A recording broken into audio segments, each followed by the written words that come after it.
guns, guns. That's been all the talk since the Florida school shooting, as if the firearm walked itself over to the school all by itself. So here at LibertyNation.com, we've joined together our top gun policy experts for a roundtable discussion.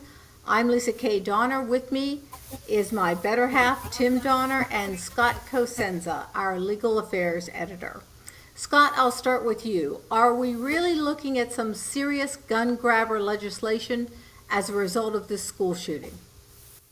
Well, they will try, Lisa, as they always do. The question is, will they be successful? I think that there will be some perhaps limited success, given that President Trump has indicated he's willing to ban bump stocks and perhaps other measures. Now, the momentum does seem to have died down quite a bit since the revelation of how cowardly the Broward Sheriff's Department deputies behaved in this matter. So hopefully the tide is turning and we're trending towards that not being the case, but time will tell.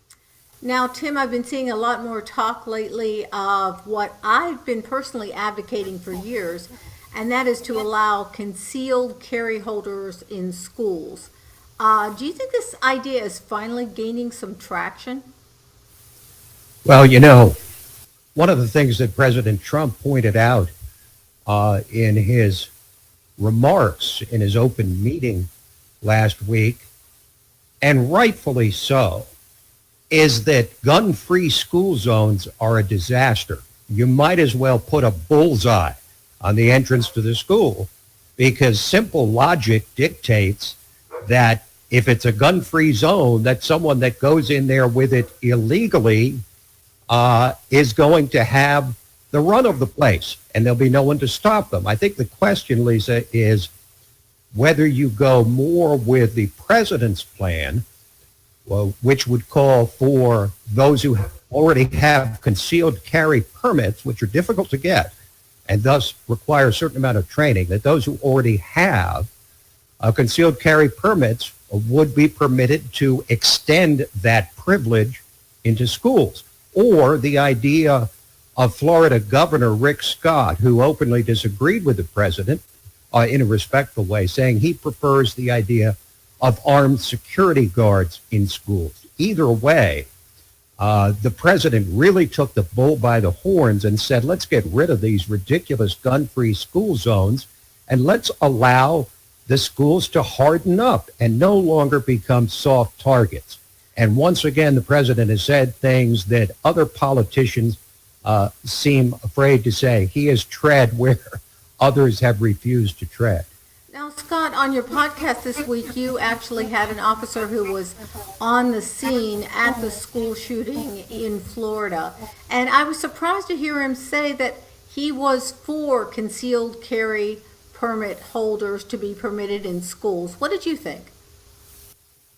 Well, it's not terribly uncommon when you speak to the rank and file police officers to hear that they favor more citizen involvement and engagement with them protecting themselves, whether it's carrying outside the house or learning to use and maintain firearms inside the house. It's usually only the chiefs and the upper brass who are against it, and too often I think it's because they're married to big Democrat Party politics, and that's why I think you see that. So it wasn't surprising for me to hear that he doesn't think that, because he's not a politician, he's a cop. So, all right, now a few minutes here for an open forum. Who's got something they just need to get off their chest about this subject? I would just say that 16-year-old girls who are massacre survivors should be sympathized with and seen to mentally and physically for their health. And also, we should not take what they say as gospel when it comes to imposition of public policy for the rest of us. I would add, Lisa, that when we pay, and we need to pay due respect to those who surrounded the victims of the Florida school shooting in Parkland, we need to listen to them. I agree.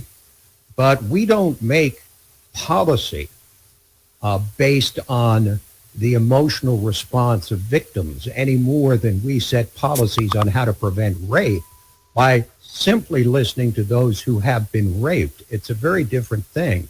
And I think that the left has encouraged these students to get out there, elicit sympathy with their calls for more gun control, which has just been proven over and over again not to work. I don't know how many times we have to go through this little dance of saying that gun control doesn't work because criminals are criminals because they don't obey the law, but law-abiding citizens do, which means if a new law is passed, the innocent, law-abiding citizens will abide by it and the criminals will not. And therefore, we have a less safe society. This is not brain surgery.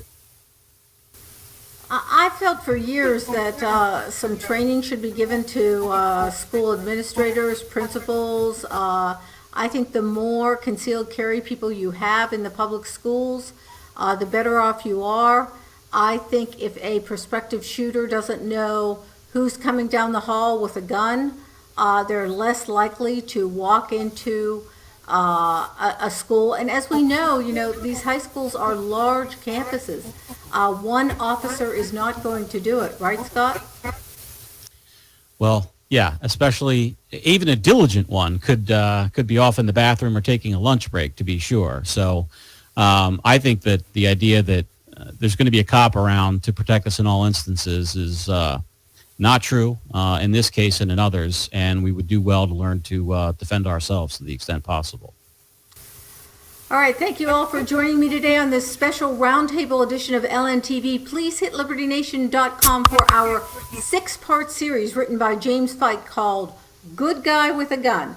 For all of us here today, I'm Lisa K. Donner. Be sure to join us again for the best in conservatarian news and commentary on the web at LibertyNation.com.